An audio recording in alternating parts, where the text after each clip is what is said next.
এই দাসের জন্ম হয়েছে কৃষক পরিবারে। 50 বছর আগে, 40-50 বছর আগে, যখন আমি 10-12 বছরে ছিলাম, আমাদের এই এলাকায় শস্য মাড়াই করার জন্য আগেকার দিনে কি করা হতো, ওটার মধ্যে ভুসি থেকে শস্য দানা আলাদা করার জন্য 50 মণ গমের দানার জন্য 1 মাস লেগে যেত। ওর উপরে বলদ বেঁধে ঘোরানো হতো, একটি ছড়া বা পাটাতন বলদের পিছনে জুড়ে দিয়ে ওটাকে ঘোরানো হতো। কমসে কম 20-25 দিন, 1 মাস লেগে যেত, তারপরে ওটা বেরিয়ে আসতো ছোট ছোট দানা। তারপর কুলো দিয়ে ঝরিয়ে বেছে গম আলাদা আর ভুসি আলাদা করা হতো। তাহলে এইরকম টেকনিক ছিল তখন, আর তার আগে তো আরো। আর আমাদের সময়ে এরকম চাপ কাটার মেশিন হাত দিয়ে ঘোরানো, ঘাস খড় ইত্যাদি কাটার জন্য হস্তচালিত মেশিন এসে গিয়েছিল, গন্ডাসা বা কুট্টি মেশিনও বলাতো। তার আগে আমরা ঠাকুরদাকে দেখেছি এরকম করে হাত দিয়ে কাটতে, এরকম করে। তারও আগে যদি যান তাহলে কি দেখা যেত। এইগুলি বলার উদ্দেশ্য এই যে টেকনিকগুলি আপনারা পেয়েছেন, এইগুলি কবির গড গিভেন, যাতে আপনারা আপন সদ্গ্রন্থগুলিকে ডিভিডি প্রজেক্টরের মাধ্যমে নিজের চোখের সামনে দেখতে পারেন প্রত্যক্ষ রূপে, আর মিলিয়ে নিতে পারেন। আপনাদের ঘরেই তো উপলব্ধ থাকে এইসব সদ্গ্রন্থগুলি। আর দয়া করেছেন পরমাত্মা যে ওইগুলিকে অনুবাদ করিয়ে দিয়েছেন ওনাদেরই দ্বারা, যাদের কোনো জ্ঞান ছিল না। অনুবাদ করার জন্য ভাষার জ্ঞান ওনাদের ছিল। যেমনই হোক, ওনারা অনুবাদটা, যেখানে ওনাদের বুদ্ধি কাজ করা বন্ধ করে দিয়েছিল সেখানেই ওনারা ভুল করে দিয়েছেন। আর যেখানে সোজা সাপটা অনুবাদ ছিল সেটা করে দিয়েছেন। তাহলে কোথায় স্লিপ করলো ওনাদের বুদ্ধি? যেমন দেখুন শ্রীমদ্ ভগবদ গীতাতে অধ্যায় নম্বর 7 শ্লোক নম্বর 18-তে অনুত্তম গতি এই শব্দটি আছে। গীতার জ্ঞানদাতা নিজের থেকে আলাদা সর্বশ্রেষ্ঠ পরমাত্মার বিষয়ে জ্ঞাতব্য তথ্য দেন আর নিজের বিষয়েও সত্য প্রকাশ করেন। কিন্তু গীতার অনুবাদ যারা করেছেন তাদের দৃষ্টিকোণ এটা ছিল যে যিনি শ্রীকৃষ্ণ ছিলেন তিনি হলেন supreme power, Shrikrishna is Vishnu. এনারা তো শ্রী বিষ্ণুকেই সুপ্রিম পাওয়ার মেনে নিয়ে এটা মানতে থাকেন যে শ্রীমদ্ ভগবদ গীতার জ্ঞান শ্রী বিষ্ণু দিয়েছিলেন শ্রীকৃষ্ণ রূপে। শ্রীকৃষ্ণ যে শ্রী বিষ্ণুই ছিলেন এটি তো আমাদের ধর্মগুরুরা নিজেরা মেনেই নেন। তাহলে এনারা এই শ্রীমদ্ ভগবদ গীতাটিকে ঠিকমতো না বুঝতে পারার জন্য, কেননা ওনাদের সৃষ্টি রচনার জ্ঞান ছিল না, যে কারণে ওনারা তো শ্রীকৃষ্ণকেই প্রমুখ পরমাত্মা মেনে নিয়েছেন। এবার দেখুন গীতা অধ্যায় নম্বর 15 শ্লোক 16 আর 17-তে 3জন প্রভুর কথা বলা হয়েছে, মানে পুরুষের কথা। একটি তো হলো খরপুরুষ। খরপুরুষ তো হলো ওই ব্রহ্ম, যাকে স্বরব্রহ্ম বলা হয়, অর্থাৎ খর ব্রহ্ম। ইনি কেবল 21টি ব্রহ্মাণ্ডের অধিপতি। আর দ্বিতীয়টি হলো অক্ষর পুরুষ, এনাকে অক্ষর ব্রহ্ম বলা হয়, এনাকে পরব্রহ্ম বলা হয়। ইনি হলেন 7 সংখ্য ব্রহ্মাণ্ডের অধিপতি, প্রভু, পুরুষ, মালিক পুরুষ বা পরমাত্মা। শ্রীমদ্ ভগবদ গীতার অধ্যায় নম্বর 15 শ্লোক নম্বর 16-তে বলা হয়েছে যে 2জন পুরুষ আছেন এই সংসারে, পৃথিবীযুক্ত এই লোকে। আর এনারা হলেন নশ্বর, আর এনাদের অন্তর্গত যত সব প্রাণীরা রয়েছে তারাও নশ্বর। জীব আত্মাদের কারোর মৃত্যু হয় না, ওটা তো পশু পক্ষীদেরও মৃত্যু হয় না। শ্রীমদ্ ভগবদ গীতার অধ্যায় নম্বর 15 শ্লোক নম্বর 17-তে তৎক্ষণাৎ বলেছেন উত্তম পুরুষত্ব অন্য। পুরুষ মানে পরমাত্মা, প্রভু, অধিপতি। উত্তম পুরুষ অর্থাৎ পুরুষোত্তম। পুরুষোত্তম তো কেউ এই দুজনের থেকেই ভিন্ন। খর পুরুষ আর অকর পুরুষ 16-16-কে যেটা বলা হয়েছে, এনাদের থেকে ভিন্ন কেউ, ওনাকেই প্রকৃতপক্ষে পরমাত্মা বলা হয়। উত্তম পুরুষত্ব অন্য परमात्मा इति उदाहरत यह लोक तरम आविश्य विभर्ति अवय ईश्वर। উত্তম পুরুষ অর্থাৎ পুরুষোত্তম, শ্রেষ্ঠ ভগবান, পূর্ণ পরমাত্মা, তো এই দুজনের থেকে কেউ অন্যজনই আছেন। আর উনি পরমাত্মা রূপে আখ্যাত, ওনাকে বলা হয়, উনি পরমাত্মা রূপে কথিত। আর উনি ওই 3 লোকে প্রবেশ করে সবার ধারণ পোষণ করতে থাকেন। শ্রীমদ্ ভগবদ গীতার জ্ঞান অধ্যায় নম্বর 15 শ্লোক নম্বর 1 থেকে নিয়ে 3 পর্যন্ত একটি বিশেষ বিবেচনা করা হয়েছে, একটি বিবরণ দেওয়া হয়েছে। এই সৃষ্টি উল্টো ঝোলানো জগৎ সংসারেরই বৃক্ষ যেন। এটিকে উল্টো ঝোলানো সংসাররূপী বৃক্ষ জানো, যার উপর দিকে শিকড়, শিকড়টিকে তো মূল মালিক বলে জানো। ওই যে উত্তম পুরুষ তো অন্য উত্তম পুরুষ, উনি হলেন শিকড়, মুখ্য। আর ওটা ছাড়া যে অংশটি মাটির বাইরে দৃশ্যমান তার পুরোটাকে বৃক্ষ বলা হয়, তার বিভিন্ন বিভাগগুলি বলেছেন। আর অক্ষর পুরুষ যেটি কাণ্ড, সেটি অক্ষর পুরুষ হলো। আর তার থেকে যদি কোনো মোটা ডাল নির্গত হয় তাকে খরপুরুষ বলে বুঝুন। আর ওই খরপুরুষের অগ্রে যে তিনটি শাখা আছে, রজগুণ ব্রহ্মা, শতগুণ বিষ্ণু আর তমগুণ মহেশ্বর, ওনারা, তার অগ্রে তিনটি শাখা, ওনারা তিন দেবতা হলেন ব্রহ্মা, বিষ্ণু, মহেশ। আর পাতা রূপ এই সংসার বলে জানুন। শ্রীমদ্ ভগবদ গীতার অধ্যায় নম্বর 15-তে শ্লোক নম্বর 1-তে বলা হয়েছে যে উপরের দিকে ওটারই বিবরণ আমাদের সাধারণ ভাষায় দেওয়া হয়েছে। সच्चिदानंद হল ব্রহ্মের বাণীতে বর্ণিত अक्षर पुरुष एक पेड़ है और सरपुरुष वाकी डार। এই খরপুরুষ বলা হয় জ্যোতি নিরঞ্জন কালকে। আর এই কালের তিনজন পুত্র আছে, রজগুণ ব্রহ্মা, শতগুণ বিষ্ণু আর তমগুণ মহেশ্বর। এই খরপুরুষের পুত্র হলো তিনটি, ব্রহ্মা, বিষ্ণু আর মহেশ। तीनों देवा शाखा है ये पात रूप संसार। अक्षर पुरुष एक पेड़ है, सरपुरुष वाकी डार और तीनों देवा शाखा है ये पात रूप संसार। তাহলে এই পুরো প্রকরণে ব্রহ্মা, বিষ্ণু আর মহেশ্বরের পরিচয়টি কি? এনারা হলেন ব্রহ্মের পুত্র। আর ব্রহ্মা, বিষ্ণু, মহেশ্বরের মাতা হলেন দুর্গা অষ্টাঙ্গী দেবী। তাহলে শ্রী বিষ্ণু কে হন? শ্রী বিষ্ণু একটি ব্রহ্মাণ্ডের মধ্যে একটি বিভাগীয় মন্ত্রী, শতগুণ বিভাগের। আর এনারা হলেন তিন ভাই, তিনজনকে তিনটি আলাদা আলাদা বিভাগ দেওয়া আছে। রজগুণ বিভাগের মন্ত্রী, মালিক, প্রভু, স্বামী শ্রী ব্রহ্মা। আর শতগুণ বিভাগের অধিপতি শ্রী বিষ্ণু। আর তমগুণ বিভাগের অধিপতি প্রভু শ্রী শঙ্কর। এনারা তো কেবল এক একটি বিভাগের বিভাগীয় মন্ত্রী। এনাদের পিতা যিনি ব্রহ্ম খরপুরুষ, তিনি তো একটি ব্রহ্মাণ্ডের অন্তর্গত মুখ্যমন্ত্রী হিসাবে রোল প্লে করেন। এই ধরনেরই 21টি ব্রহ্মাণ্ড রয়েছে খরপুরুষের, যেনাকে জ্যোতিস্বরূপী নিরঞ্জন, এনাকে কালও বলা হয়, যার লোকে আমরা রয়েছি। আর তারপর আছে অক্ষর পুরুষ। অক্ষর পুরুষের তো 7 শঙ্খ ব্রহ্মাণ্ড, নীল, পদম, শঙ্খ, 7 শঙ্খ ব্রহ্মাণ্ড রয়েছে।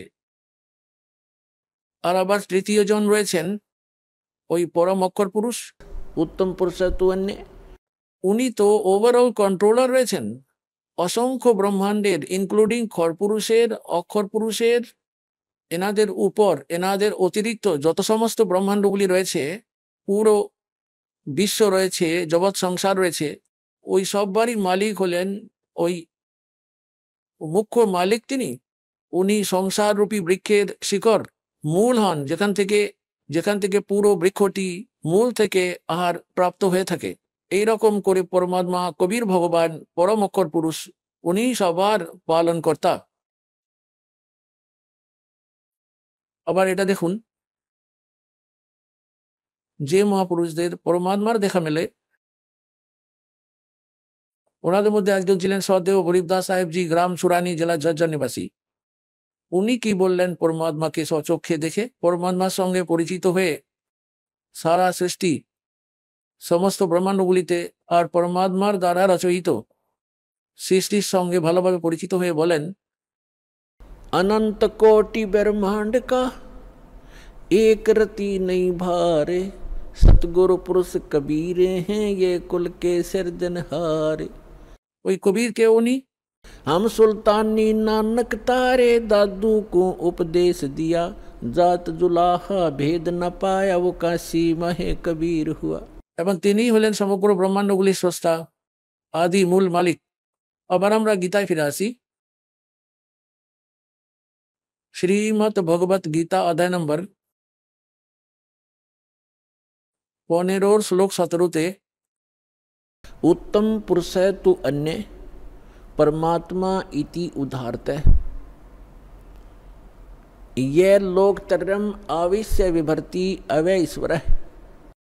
উত্তম পুরুষ তো অন্য কেউই, পুরুষোত্তম তো কোনো এই দুজনের থেকে আলাদা কেউ। 16 নম্বর শ্লোকে বলা হয়েছে 15 অধ্যায়ে শ্রীমদ্ ভগবদ গীতাতে, খর পুরুষ আর অক্ষর পুরুষ থেকে অন্য কেউ, ওনাকে পুরুষোত্তম বলা হয়। আর ওনাকেই প্রকৃতপক্ষে ওই সেই পরমাত্মা বলা হয়। পরম আত্মা, পরম আত্মা মানে শ্রেষ্ঠ আত্মা। শ্রেষ্ঠ আত্মা তো তিনিই হন যিনি কাউকে দুঃখ কষ্ট দেন না, কারো পুত্র কন্যার অকাল মৃত্যু ঘটান না, কাউকে ক্যান্সারে আক্রান্ত করেন না, কাউকে অসুস্থ অসুখী রোগগ্রস্ত করেন না, দুঃখী করেন না। তাকে পরমাত্মা বলা হয়, শ্রেষ্ঠ আত্মা, উত্তম আত্মা। আর এই জায়গা যেখানে আমরা বাস করছি এটা তো কসাইখানা। কোনো হসপিটালে গিয়ে দেখে নিন কিরকম হাহাকার অবস্থা চলছে। আর ঘরে ঘরে দেখুন কেউ কোনো রোগ থেকে দুঃখী, কেউ কারোর থেকে দুঃখী, কারো পা চলে গেছে, কারো হাত চলে গেছে, কেউ চোখে অন্ধ, কেউ প্যারালিসিস গ্রস্ত হয়ে ছটফট করছে। তাহলে এই লোকে, যে লোকে আমরা থাকছি, এটি কি ওই পরমাত্মার লোক হতে পারে? এটা তো কসাই ধরনের আত্মার লোক, এটা তো কালের লোক যেখানে আমরা থাকছি। এটি কবির ভগবান নিজে এসে বলেছেন। আর যে মহাপুরুষদের পরমাত্মা সাচখণ্ডে নিয়ে গিয়েছিলেন, তাদের আপন সুখময় স্থান দেখিয়েছিলেন, তারপর আবার ওনাদের গবাহ বানিয়ে সাক্ষী বানিয়ে ফেরত পাঠিয়েছিলেন। ওনারাও এই একই কথা বলেছেন যে এই লোক ঠিক নয়। একটি আরো অন্য স্থান রয়েছে যেখানে যাওয়ার পর জীব আর কখনো এই নোংরা লোকে ফিরে আসে না। আর ওখানে কখনো কোনো দুঃখ নেই, ওখানে কোনো বৃদ্ধ অবস্থা নেই, ওখানে মৃত্যু হয় না। এবার গীতার, শ্রীমদ্ ভগবদ গীতার অধ্যায় নম্বর 15 শ্লোক নম্বর 17-তে বলা হয়েছে যে उत्तम पुरुष है तो अन्य परमात्मा इति उदाहरत है। और यह लोकतरम आविश्य विवर्ती अवैश्वर है। ওই সেই যিনি 3 লোকের মধ্যেই প্রবেশ করে, ওই শ্রেষ্ঠ পরমাত্মা যিনি খর পুরুষ আর অক্ষর পুরুষের থেকে আলাদা হন, উনি হলেন সংসার রূপী বৃক্ষের মূল শিকড়, ঊর্ধ্ব মূলম আধা শাখম। উপরের যে শিকড় রয়েছে সেটি তো পরম অক্ষর ব্রহ্ম বলে জানুন। আর ইয়ে লোক ত্রয়ম আবিশ্ব বিবর্তী, যিনি 3 লোকের মধ্যেই প্রবিষ্ট হয়ে সবার ধারণ পোষণ করেন। পুরো বৃক্ষটি মূল থেকেই পালন পোষণ হয়, আহার প্রাপ্ত হয়, মূল থেকেই ওদের প্রতিপালন হয়। এই পুরো বৃক্ষটির যেটি মূল সেটি হলেন পরমাত্মা, তিনি তো উপরে শতলোকে থাকেন। ওই অক্ষর পরম অক্ষর পুরুষ, উনি সর্বসৃষ্টি রচনাকার, সর্ব উৎপাদক প্রভু কবির সাহেব, যিনি কাশীতে ধানক রূপে জোলা রূপে এসেছিলেন। ওই পরমাত্মা তো সমস্ত বিধান বানিয়ে ছেড়ে দিয়েছেন। ওই বিধান অনুসারে যারা চলবে তাদের যেমনই হোক না কেন, এখানে যেরকম কর্তব্য কর্ম করবে সেই অনুসারে লাভ প্রাপ্ত হতে থাকবে, আর সেই অনুসারে জন্ম মৃত্যুও হতে থাকবে। আর এই জন্ম মৃত্যুর হাত থেকে বাঁচার জন্য ওই পরমেশ্বর যে বিধান বানিয়েছেন সেইগুলিকে যে আপন করে নেবে, প্রযোজ্য করে নেবে, সেই জন্ম মৃত্যুর হাত থেকে বেঁচে যাবে। তাহলে আগে আমাদের ওই জন্ম মৃত্যুর হাত থেকে বাঁচার জন্য বিধানগুলি প্রাপ্ত হয়নি। পরমাত্মা তো 600 বছর আগে এইগুলি বলার চেষ্টা করেছিলেন, কিন্তু আমরা অশিক্ষিত হওয়ার কারণে আমরা বঞ্চিত থেকে গিয়েছিলাম। সেটার পূর্তি করার জন্য এখন পরমাত্মা আমাদের সময় দিয়েছেন, নির্ধারিত করেছেন। এখন যে প্রসঙ্গটি চলছে, এখন এখানে অনেকজনই, অনেক ব্যক্তিগণই, বিশেষ করে শ্রদ্ধালু ব্যক্তিরা আপনাকে বিভ্রান্ত করে দেবে যে শ্রীমদ্ ভগবদ গীতাতে অধ্যায় নম্বর 15 শ্লোক নম্বর 18-তে গীতা জ্ঞানদাতার উক্তি এটি যে আমি লোক বেদ জনশ্রুতি অনুযায়ী পুরুষোত্তম প্রসিদ্ধ হয়ে রয়েছি। তো ওরা এই বলে বিভ্রান্ত করে দেয় যে রামপাল ইনকমপ্লিট জ্ঞান দেয়। 17 শ্লোক পর্যন্ত তো বলে, আর 18 শ্লোকের কথা কেন বলে না? কারণ ওর মধ্যে তো নিজেই বলছেন যে আমি পুরুষোত্তম। যদি এই শ্লোকটিকে, 18 শ্লোকের এই ভাষ্যটিকে ফাইনাল মনে করি, তাহলে এই 17 শ্লোকটি উল্টো। কারণ এই গীতা জ্ঞানদাতা বলছেন যে যে পুরুষোত্তম ভগবান তিনি তো এই দুজনের থেকে অন্য। আর 18 শ্লোকে কি বলেছেন যে আমি, ইনি হলেন গীতা জ্ঞানদাতা, ইনি শ্রীকৃষ্ণ নন। ইনি তো শ্রীকৃষ্ণের মধ্যে প্রবেশ করে আছেন, ইনি কৃষ্ণ নন। শ্রীকৃষ্ণই বলুন আর বিষ্ণুই বলুন, যিনি বলছেন তিনি শ্রীকৃষ্ণ বা বিষ্ণু নন। এনার ভিতর এনার পিতা খরপুরুষ বলছেন, ইনি প্রতিজ্ঞা করে রেখেছেন এবং স্বীকারও করেছেন 7 অধ্যায় 24-25 শ্লোকে। ইনি নিজেই স্বীকার করে নিচ্ছেন যে আমি আমার যোগমায়ার দ্বারা লোকায়িত থাকি, আর এই বুদ্ধিহীন বা স্বল্প বুদ্ধির লোকেরা আমাকে কৃষ্ণ মানছে, আমাকে ব্যক্তিরূপে থাকা কৃষ্ণ মনে করছে। আমি তো কৃষ্ণ নই, আমি কখনো ব্যক্তিরূপে ব্যক্ত হই না। আমি তো 4th অধ্যায় 9 শ্লোকে এটি বলেছেন যে আমার জন্ম কর্ম দুটোই দিব্য অলৌকিক। আর এনার কর্ম দিব্য কি করে হলো যে ইনি কারোর সামনে আসেন না, ইনি লুকিয়ে কাজ করেন। আর ইনি কারো মধ্যে প্রবেশ করে নিজস্ব উদ্দেশ্য সাধন করেন ধোঁকা দিয়ে। শ্রীকৃষ্ণের মধ্যে প্রবেশ করে গীতা জ্ঞান এই খরপুরুষই দিচ্ছেন। আর এনার কথাটি হলো যে আমার অন্তর্গত 21টি ব্রহ্মাণ্ডের মধ্যে যত সমস্ত প্রাণীরা রয়েছে ওদের থেকে আমি উত্তম হই, শ্রেষ্ঠ হই, তাগড়া হই, মজবুত হই, শক্তিশালী হই। সেজন্য লোকবেদে আমি পুরুষোত্তম রূপে প্রসিদ্ধ হয়ে গেছি। লোকবেদ, জনশ্রুতি, লোকমুখে প্রচলিত কথা, আর সেই কারণে আমাকে পুরুষোত্তম বলা হয়। 15 অধ্যায়ের 17 নম্বর শ্লোকে এটা স্পষ্ট রূপে বলা হয়েছে, উত্তম পুরুষ তু অন্য, উনি তো কেউ অন্যজনই, আর উনি হলেন প্রকৃতপক্ষে অবিনশ্বর। দ্বিতীয় অধ্যায়ের 17 নম্বর শ্লোকে, দ্বিতীয় অধ্যায়ের 12 নম্বর শ্লোকে, গীতা অধ্যায় নম্বর 4 শ্লোক 5 আর 9, গীতা অধ্যায় নম্বর 10, অধ্যায় 10 শ্লোক নম্বর 2 এর মধ্যে এটা স্পষ্ট করে দিচ্ছেন গীতা জ্ঞানদাতা যে আমার তো জন্ম মৃত্যু হয়, আমি অবিনশ্বর নই। আর দ্বিতীয় অধ্যায়ের 17 নম্বর শ্লোকে শ্রীমদ্ ভগবদ গীতাতে আছে, অবিনশ্বর তো তাকে যান যিনি সমস্ত ব্রহ্মাণ্ড রচনা করেছেন, যার থেকে সারা সংসার ব্যাপ্ত। ওই অবিনাশীকে মারতে কেউই সক্ষম নন।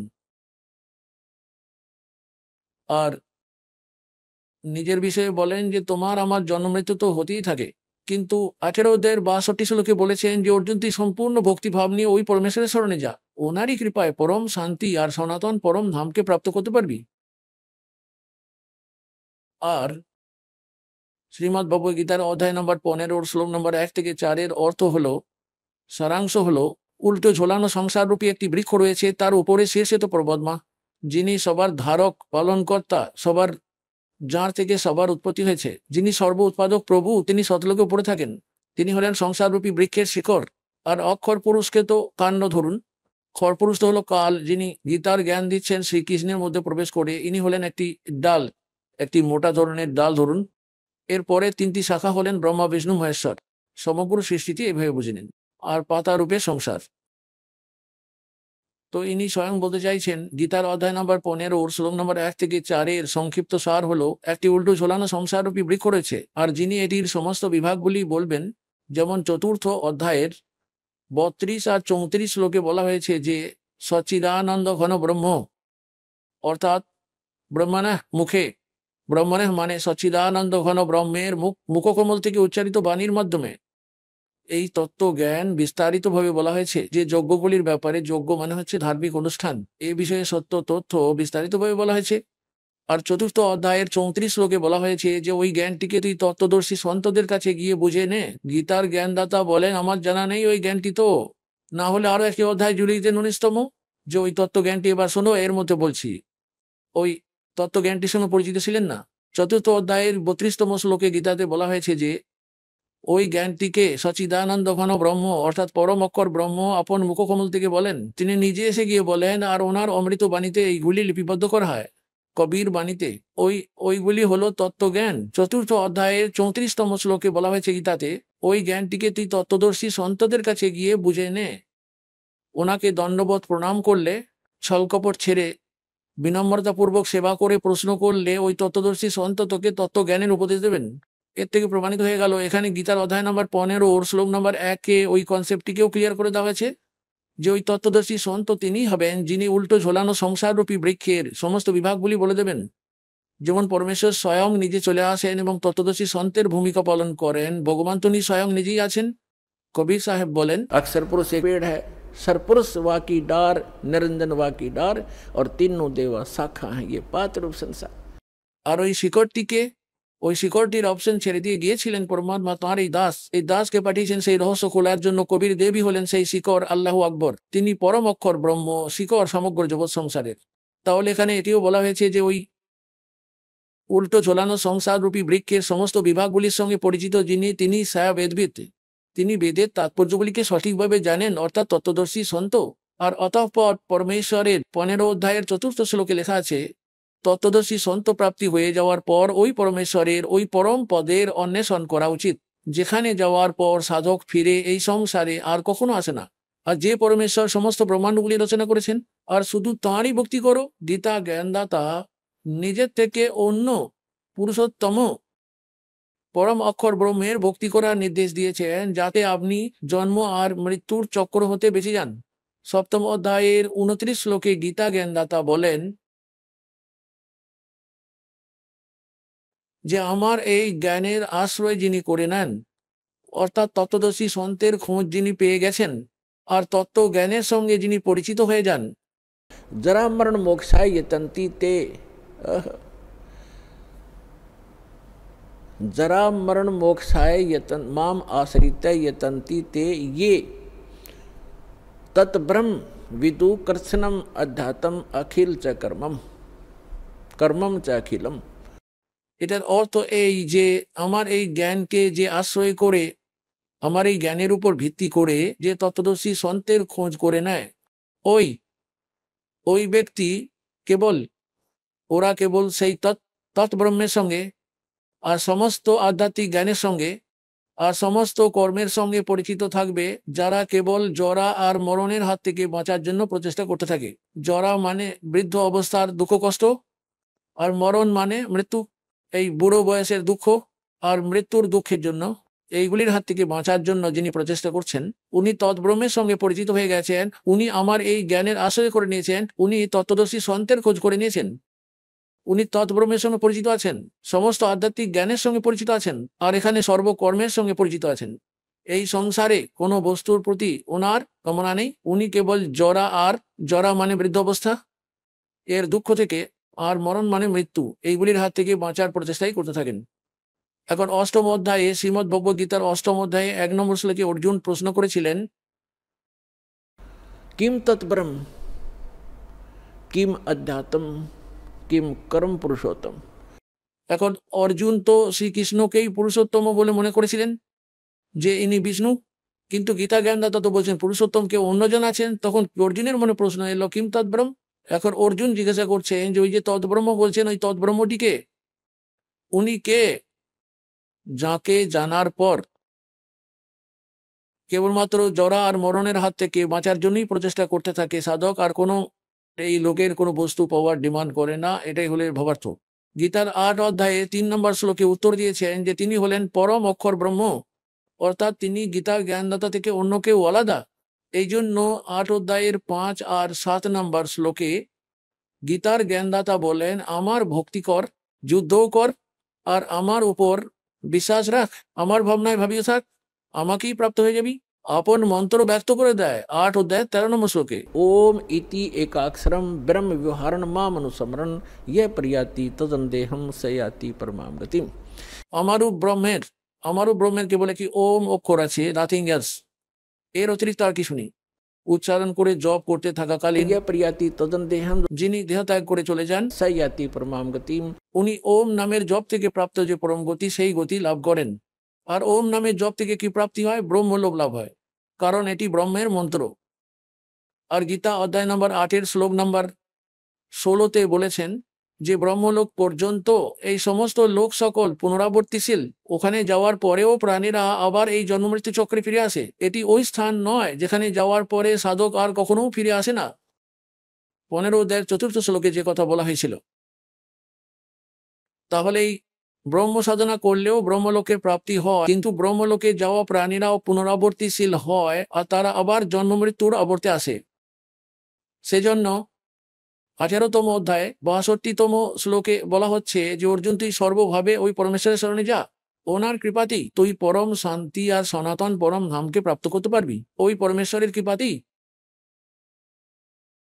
আর ওনার মন্ত্র বলে দেওয়া হয়েছে 17 অধ্যায়ের 23তম শ্লোকে, कि ओम तत् सत इति निर्देश ब्रह्मण त्रिविध समर्थ। ब्रह्मण माने সচিদানন্দ ঘন ব্রহ্ম, অর্থাৎ পরম অক্ষর ব্রহ্মের প্রাপ্তির ওই লোকটি প্রাপ্তির, যেখানে যাওয়ার পর সাধক আর কখনো এই সংসারে ফিরে আসে না। ওনার ওই মন্ত্র হলো ओम तत् सत। নিজের আপন মন্ত্র তো গীতা জ্ঞানদাতা 8 অধ্যায়ের 13 নম্বর শ্লোকে বলেই দিয়েছেন যে আমারও ব্রহ্মে শুধুমাত্র ওম মন্ত্র। এটি তো অসম্পূর্ণ সাধনা, এটি ব্রহ্ম সাধনা, এতে জন্মমৃত্যু সদাই থাকবে, এতে ওই চিরশাশ্বত স্থান প্রাপ্ত হতে পারে না, ওই সুখ প্রাপ্ত হতে পারে না। এরপর বলা হয়েছে যে ওই সচ্চিদানন্দ ঘন ব্রহ্মের সাধনা দ্বারা চিরশাশ্বত স্থান, চিরশাশ্বত মানে অন্তহীন লোক, সেটি হলো অবিনশ্বর লোক। আমরা এটিকে সত্যলোক বলি, অমর লোক বলি। সতলোকের প্রাপ্তি হয়ে যায়। তাহলে ওনার মন্ত্র হলো ওম তৎসৎ। ওম তৎ, ওম তো হলো এই খরপুরুষের, এই ব্রহ্মের, আর তৎ যেটি হলো সেটি অক্ষর পুরুষের সাধনা মন্ত্র এটি। আর সৎ তৎ এইগুলি প্রতীকী শব্দ, আসল মন্ত্রগুলি অন্য, এইগুলো তো সাংকেতিক শব্দ, কোড ওয়ার্ড। আর সৎ এটি হলো পরম অক্ষর ব্রহ্মের সাধনা মন্ত্র, এটিও কোড ওয়ার্ড। ওম তৎসৎ এরকম শব্দ নয়, এটি মন্ত্র নয়, মন্ত্র তো হলো অন্য, যা এই পুরো বিশ্ব ব্রহ্মাণ্ডে এই দাসের কাছেই একমাত্র উপলব্ধ আছে, আর কারো কাছে নেই। যদি এই দাসের কাছে মন্ত্র প্রাপ্ত করে কেউ স্বয়ম্ভূ সন্ত রূপ ধারণ করে এই মন্ত্র প্রদান করে, সে তো নিজের জীবন নাশ করছি, আর অন্যদের যে ও নাম দিচ্ছে ও তো অধিকারী নয়। যেমন একটি অনধিকারীর দ্বারা বানানো ভুয়ো লাইসেন্স বা পাসপোর্ট প্রয়োজনের সময় ধোকা দেবে, আর তার জন্য দণ্ডিত হতে হবে। তাহলে ওই রকম ব্যক্তির ব্যাপারে এইরকম জানবেন, যদি এইরকম কেউ জালি ভুয়ো নাম দেওয়া ব্যক্তি এরকম গুরুত্বপূর্ণ জাগরণের সময়ও এরকম কুচেষ্টা করছে, তাহলে ওদের আপনারা প্রার্থনা করবেন যে এরকম জীবন নষ্ট করিস না, ভগবানের দ্রোহী হয়ে যাবি। আর এই অন্য ব্যক্তিদেরও জীবন নষ্ট করিস না, কালের দূতের কাজ করিস না। আর তা হলেও যদি ও না মানে, অন্য আপন ভাই বোনেদের অবশ্যই বলার চেষ্টা করবেন। ঝগড়া কখনই করবেন না, কারণ এই মার্গটি ঝগড়া করার জন্য নয়। আমাদের কর্তব্যটি হলো শুধু বলার, বোঝানোর। আর যদি না মানে, জেনে শুনেও কুয়োতে চাপ দেয়, পরমাত্মা তাই আবার বলেন कि जानबूझ साची तजय करे झूठ तने ताकि संगत है प्रभु सोपन में बिना दे। তারপর আবার পরমাত্মা বলেন, कर दी पक्कुआ पड़े फिर काहे की कुसलात। হাতে তো প্রদীপ রয়েছে, টর্চ রয়েছে, তা সত্ত্বেও যদি ও কুয়োতে পড়ে, তো তাহলে হুঁশ জ্ঞান নেই ওই ব্যক্তির, নেশা ভাঙ বা মদ্যপান করে রেখেছে ও তো মূর্খ ব্যক্তি, ও তো নিজের কর্মের ফল নিজেই ভোগ করবে।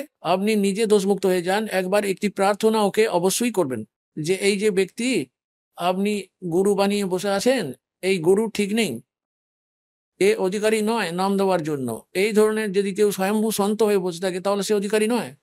ও তো ডুপ্লিকেট জালি লাইসেন্স আর পাসপোর্ট বানাচ্ছে, কারণ এই মন্ত্রটিকে আধারিত করে এটি এখানে আমাদের পাসপোর্ট হয়ে যায়, যেটি আধারিত করে আমরা নিজ লোক শতলোক যেতে পারবো।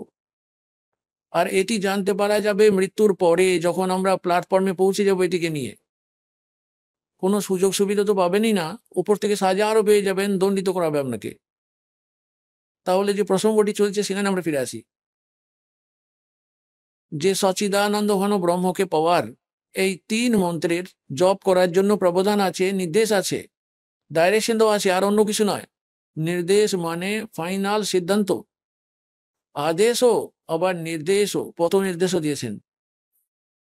এখন ওই পরমাত্মার ভক্তি দিয়ে পূর্ণ মুক্তি লাভ সম্ভব হবে, আর চির শাশ্বত স্থান প্রাপ্ত হবে, যেখানে যাওয়ার পর ভক্ত সাধক এই সংসারে আর ফিরে আসে না। এখন যে প্রসঙ্গ চলছিল, যে 7ম অধ্যায়ের 18তম শ্লোকে গীতা জ্ঞানদাতা বলেন, এমনিতে তো প্রকরণটি চলতে থাকে 7ম অধ্যায়ের 1ম শ্লোক থেকেই।